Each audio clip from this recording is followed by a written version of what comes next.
มื้อนี้ก็ได้มาร่วมงานฉลองคริสต์มาสนำมาสมาคมเสียงแคนลาวก็แต่ละคนก็ได้เอาของอยู่ของกินมา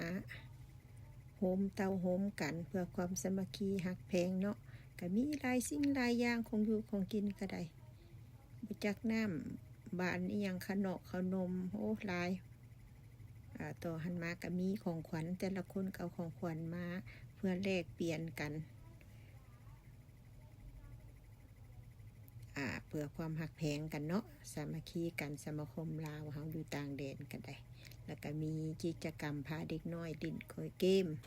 ก่อนสิไปจับเอา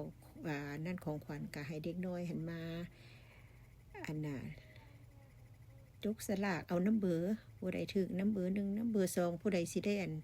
ไปจับเอาของขวัญก่อนหั่นน่ะตามน้ำเบอร์เพราะว่ามันเด็กน้อยหลายคนเนาะก็มาจับน้ำเบอร์กันผู้ใดได้ก่อนก็มาจับก่อนผู้ใดได้น้ำเบอร์1น้ำเบอร์2ไปจังซั่นหั่นนะแต่ละคนก็มาเรียนเอาและของไผของมันแล้วก็มาเปิดมาเปิดของขวัญเบิ่งว่าผู้ใดได้หยังเรียนไปแต่ละคนนั่นล่ะน้ำเบอร์1น้ำเบอร์2น้ำเบอร์3ไปจังซั่นละจนครบคนพุ่นละเนาะเด็กน้อยก็ม่วนซื่นเด้